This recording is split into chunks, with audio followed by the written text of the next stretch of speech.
Imagine करो, एक invisible सा बैरियर है जिसने पृथ्वी के छोटे से हिस्स को कर लिया। मतलब इसके ना कोई अंदर रह सकता है और ना ही कोई इसके बाहर जा सकता है।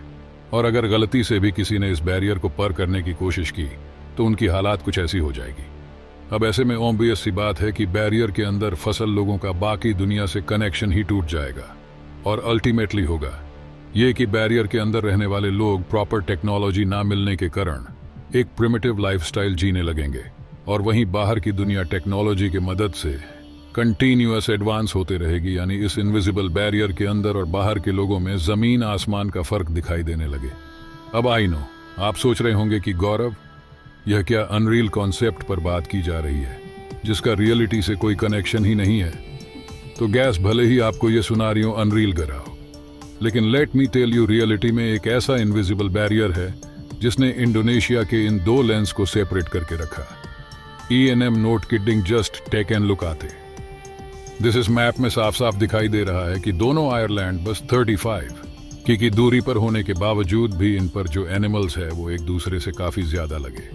अब चलो, तिलस्लीय एनिमल्स का तो समझ आता है कि वो बीच में मौजूद पानी के कारण ट्रैवल नहीं कर सकते, पर ताज्जुब की बात तो ये है कि यहाँ के बर्ड्स और यहाँ तक कि एक्वेटिक एनिमल्स भी इस इनविजिबल बैरियर को क्रॉस नहीं कर सकते।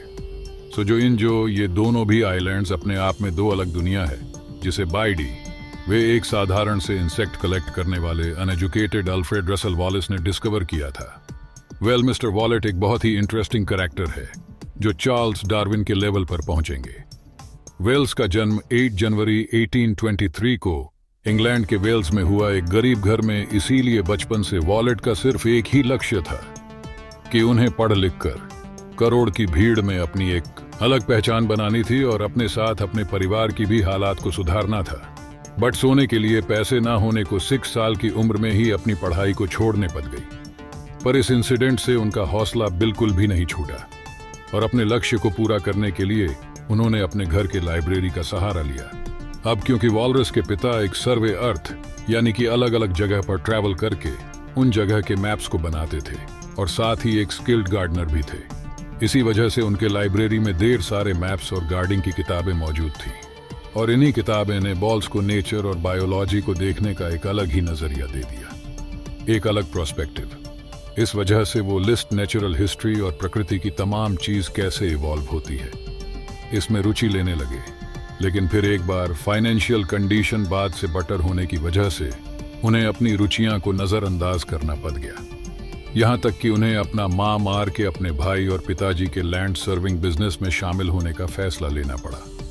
पर उनको यह नहीं पता था कि उनका यही फैसला उन्हें एक इनविजिबल बैरियर खोज में मदद करने वाला था। अब जैसे ही उनकी हालात सुधारते हुए दिखाई दे रही थी, अचानक के भाई का देहांत हो जाता है और उनका बना बनाया फैमिली बिजनेस ठप पड़ जाता है। इस मुसीबत की घड़ी में उनकी मुलाकात हुई। हेनरी वाटर बीट से बेसिकली बिट्स एक एंडोकोलॉजिस्ट थे। आसान भाषा में कहूं तो कीड़े मकोड़े के एक्सपर्ट। इस मुलाकात में उन्होंने बॉलर्स को अपने इस कल से परिचित कराया, जिसके बाद दोनों ने उनके इस जब को एक फुल टाइम बिजनेस में तब्दील करने का प्लान बनाया। उन्होंने देखा कि उसे वक्त विक्टोरियन सोसाइटी में रेयर स्पीशीज के एनिमल्स और इंसेक्ट्स के काफी अच्छे पैसे मिल रहे थे, और अगर वो इस बिजनेस में इन्वॉल्व होते तो वॉलरस की फाइनेंशियल कंडीशन सुधरता और दूसरा बायोलॉजिकल वर्ल्ड में उनका शायद नाम भी हो जाता। और इसीलिए 1848 में बॉलर्स और बीड्स दोनों ने शिप लेकर रेयर स्पेसिमेन कलेक्ट करने के लिए ब्राजील की ओर जाना शुरू कर दिया।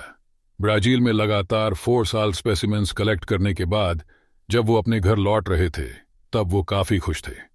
चौकी उन्होंने एक रेयर टुकन को पढ़ा था जिसे उसे समय तक किसी ने नहीं पढ़ा था। यानी सिंपली उन्हें अभी सब पहचान लगे वाले थे, पर उनकी एक खुशी ज्यादा डर तक नहीं टिकी, क्योंकि उनके वापसी के दौरान ही सैडली उनके शिफ्ट में आज गई। उनके सारे स्पेसिमेंस छल के रख हो गए। उनका ये फेमस बने का सपना बस एक सपना ही बन के रह गया। वेल, अब भले ये दिखने में एक मिसफॉर्चून गा रहा हूं, लेकिन यही से शुरू होती है उनके इनविजिबल बैरियर खोजना की कहानी। सो वही यूके इस हादसे के बाद वो एक प्रॉपर प्लानिंग के साथ 18 अप्रैल 1954 को इंग्लैंड से अपने दूसरे एक्सपीडिशन इंडोनेशियन आइलैंड्स मिले अल्कीपर लगो की ओर निकाल पड़ी। इस एक्सप्लेन में उनका फर्स्ट ओन ऑफ था सिंगापुर, जहां से वो आगे इंडोनेशिया के छोटे से आयरलैंड सुलावेसी पर जान वाले थे। पर उनकी सुलावेसी की शिव छट गई। और उन्हें नज़दीकी बाली आयरलैंड पर जाना पड़ गया। बाली पहुंचने उन्हें वो जगह इंटरेस्टिंग लगी और उन्होंने वहां पर अपना सर्विंग और स्पेसिमेन कलेक्शन का काम शुरू कर दिया। उन्होंने वहां मौजूद प्लांट्स और एनिमल्स को डिटेल में स्टडी किया और उनकी वैरायटी इन स्पीशीज और डाइवर्सिटी को नोट किया। तब उन्हें मेजरली जो एनिमल्स की स्पीशीज दिखे वो थे टाइगर्स, राइनोज, एलिफेंट जैसे एनिमल्स और बैरेट्स, वुडपैकर जैसे पैकिंग बर्ड्स। फिर कुछ महीना तक रेयर स्पेसिमेंस कलेक्ट करने के बाद वो अपनी जर्नी कंटिन्यू करते हुए बाली से बस 35 की दुर्ग आयरलैंड पर चले गए। और ही वॉज शॉक्ड, उन्हें लगा कि वो किसी पोर्टल के थ्रू बाली से हजारों किलोमीटर दूर गए हो, क्योंकि भले ही जियोग्राफी के मुताबिक या आयरलैंड बस 35 किलोमीटर ही दूर था, लेकिन इन पर पेजान वाले जानवरों में जमीन आसमान का फर्क था। इस नए आयरलैंड पर बाली में मिलने वाले जानवरों का नामो निशान तक नहीं था। इंस्टेड उन्हें यहां पर मॉनिटर लिजार्ड्स, कंगारू, कोलस प्लेटिपस ऐसे जानवर और बर्ड्स ऑन ऑफ पैराडाइज जैसे कलरफुल बर्ड्स स्पीशीज दिखाई दिए। देखो, टेरेस्टेरियल एनिमल्स में वैरायटी होना कुछ हद तक लॉजिकल साउंड करता है, क्योंकि बाली और लोम्बोक दोनों ही आइलैंड्स हैं, पर बर्ड्स स्पीशीज में दिखे रही डाइवर्सिटी का उनके पास कोई लॉजिकल एक्सप्लेन नहीं था। उन्हें लगे गया कि जैसे कोई इनविजिबल लिमिटलेस स्पिरिचुअल एनर्जी की ये लाइन है जो पूरी ताकत से दोनों आइलैंड्स के अनऑर्गेनाइज को क्रॉसओवर करने से रोक रही है। इस इनविजिबल एनर्जी की लाइन को फिर उन्होंने नाम दिया डी वॉलिस लाइन।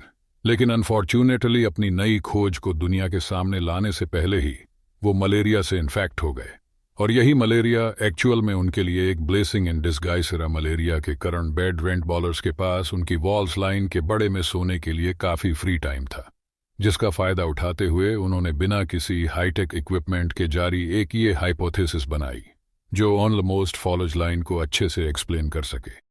सो उनके अनुसार एक imaginary line which is nothing but biogeographical boundary के फॉर्मेशन का रीजन है।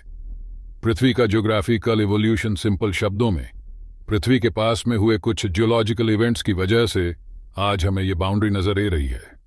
और इस मोमेंट पर उन्हें क्लिक हुआ कि बाली में मिलने वाले सारे animals like tigers, rhinos, elephant सभी एशिया में पे जाते हैं, और वहीं पर लैम्बॉक में पे जान वाले जानवर like monitor results, kangaroo, collage, platypus ये सभी ऑस्ट्रेलिया में पे जाते हैं। इस लाइन ऑन फ्रीजनिंग पर उन्होंने अपनी एक थ्योरी बनाई जिसमें उन्होंने बताया बाली 360 मिलियन ईयर्स पहले हुए कि आगे के समय एशिया से कनेक्ट था और आयरलैंड ऑस्ट्रेलिया से, और इसीलिए एशिया के एनिमल्स बाली तक और ऑस्ट्रेलिया के एनिमल्स लोम्बोक तक आसानी से ट्रैवल कर सकते थे, लेकिन कि आगे के खत्म होते इनके बीच के लो लाइंग एरियाज में पानी भरना शुरू हो गया और एनिमल्स वही बैलेंस पर फैंसर गए। साथ ही उन्होंने यह नोटिस किया कि दोनों भी आइलैंड्स पर जो बर्ड्स पे जाते हैं वो नॉन माइग्रेटरी है। इन नॉन माइग्रेटरी बर्ड्स का प्रॉब्लम यह है कि इनके बॉडीज लॉन्ग डिस्टेंस फ्लाइट के लिए एडेप्टेबल नहीं होते, क्योंकि माइग्रेटरी बर्ड्स की तरह वो फ्लाइट के दौरान अपनी एनर्जी कंजर्व नहीं कर सकते, जिसकी वजह से खाने की खोज में वो सिर्फ 1 से 1.5 किलोमीटर की दूरी ही तय करते हैं। और जैसे कि मैंने पहले बताया, इन दोनों आइलैंड्स के बीच की दूरी 35 की है, जो इनके लिए तय करना नामुमकिन है। अब रही बात पानी में रहने वाले बीइंग्स की, तो उनकी मिस्ट्री को सॉल्व करने के लिए उन्होंने मदद लिया। दीप शिकरण का हिसाब से इस रीजन में काफी स्ट्रॉन्ग दीप सीकर होते हैं जो इन एनिमल्स को ट्रैवल करने से रोकने हैं। इसका फोर्स इतना होता है कि ये इनइक्वालिटी एनिमल्स को तक ट्रैवल करने से रोकने हैं। और जो समीद अब टेरेस्टेरियल एनिमल्स के अलग होने का रीजन था। इन दोनों आइलैंड्स का 2 अलग कॉन्टिनेंट का हिस्सा होना बर्ड्स के अलग होने का रीजन था, उनका नॉन माइग्रेटरी होना और एनिमल्स के अलग होने का रीजन था। डीप सी करंट्स, अब फ्रेंड्स देखा जाए तो उनका ये एक्सप्लेन काफी लॉजिकल था, लेकिन कोई साइंटिफिक बेकिंग ना होने की वजह से उनके वॉलेट लाइन को साइंटिफिक कम्युनिटी ने माने से इनकार कर दिया। नतीजा इसके बाद उनके साथ जो हुआ वो मेरे लिए भी डाइजेस्ट कर पन काफी मुश्किल था। जरा इसे देखो, ये 1866 में लिखा गया चार्ल्स डार्विन का वो लेटर है जिसमें वो वॉलरस के कम को अप्रिशिएट कर रहे हैं, क्योंकि 1858 में उनको अपने इंडोनेशिया के फाइंडिंग्स लिखकर भेजे थे, यानी क्लियरली डार्विन ने अपनी the origin of species book wallet के मदद से लिखी थी। पर दें, जैसे कि आप देख सकते हो, इस बुक में कहानी पर भी वॉलिस का जिक्र तक नहीं है। दरअसल वॉलिस ने अपने रिसर्च के दौरान एक इवोल्यूशन का कॉन्सेप्ट दिया सर बैकलॉग करके, जिसके अनुसार हर स्पीशीज उनके पहले वाले स्पीशीज से इवॉल्व होती है, और फिर इसके बड़े में उन्होंने अपने पार्टनर को करियर करके बताएं, क्योंकि लगा कि डार्विन उन्हें अप्रिशिएट करेंगे। अब इंस्टेड डार्विन ने वॉलेस को धोखा देते हुए उसके इसी कॉन्सेप्ट से डेरिवेट अपनी famous theory of evolution publish कर दी और the father of evolutionary biology का किताब अपने नाम पर दर्ज करवा दिया। पर वॉलेट इस कैसे में काफी अनलकी साबित हुए, क्योंकि इनके हाइपोथेसिस को प्रूफ करने वाली थ्योरी प्लेट टेक्टोनिक्स उनके मौत के 50 साल बाद जादू सो आज हम बिलीव करते हैं कि प्लेट्स टेक्टोनिक एक्टिविटीज की वजह से मूव करते हैं, लेकिन उसे समय में कोई बिलीव नहीं करता था। प्लेट टेक्निक्स का मतलब आसन भाषा में अर्थ के लेयर्स का मोशन है जो अर्थ के फॉर्मेशन के वक्त से चला रहे हैं। अब वॉलेस के चल बचाने के बाद जब यह थ्योरी इंट्रोड्यूस हुई थी, बोल इसका सबसे पहले हाइपॉड ही सीरीज की बाली एशिया से कनेक्ट था और लेबर्ग ऑस्ट्रेलिया से यह सच साबित हो गया, क्योंकि जब साइंटिस्टों ने टेक्निक प्लेट्स की एक्टिविटी पर एक मॉडल बनाया उसमें यह साफ साफ दिखाई दे रहा था कि बाली और लंबू की आगे के बाद ही अलग हुए हैं, जो तेज डीप सी कन्वैक्शन करंट को पैदा करता है, जिसकी वजह से पानी भी क्रस्ट के अंदर पड़े लावा तक पहुंच जाता है।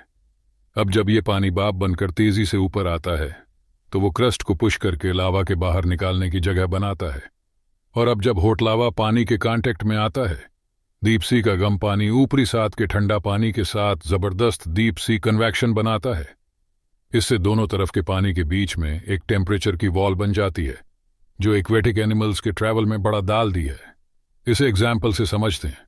सपोज आप एक ओशियन में टायर रहे हो जिसका टेम्परेचर है -200 डिग्री सेल्सियस, और तभी आपके सामने एक cold slash hot current edge आता है, तो पानी का टेम्परेचर दृष्टिकली ड्रॉप या तो फिर राइस होगा, जिसके वजह से आप उसमें टायर नहीं पाओगे, और एक तरीके से वो लाइफ की फेवरेबिलिटी के लिए एक वाइड क्रिएट कर देगा। और बिल्कुल यही हुआ एक एनिमल्स के साथ। बट अफसोस, अगर प्लेट टेक्टोनिक्स पहले डिस्कवर हुआ होता तो 1.25 lakh plants species, 1500 insects species और 2 प्रोमाइजिंग थियरीज देने वाले संबंधी आज नोबड़ी बन के नहीं मरते। और फ्रेंड्स, आई थिंक ये सही में एक बहुत ही बड़ा डिसएडवांटेज है साइंटिस्टों के लिए, बिकॉज कई बार उनकी डिस्कवरी उसे समय के हिसाब से इतनी ग्राउंड ब्रेकिंग होती है कि उसका क्रेडिट उन्हें उसे समय नहीं मिलता। इनफैक्ट कोई भी समर्थन नहीं देता, उसे थ्योरी का कोई इस पे बिलीव नहीं करता। बट कुछ सालों बाद ये प्रूफ हो जाता है कि उन्होंने जो इतने सालों पहले कहा था वो एक्चुअली सही है। बट टू बैड, वो साइंटिस्ट तब तक जिंदा नहीं रहते।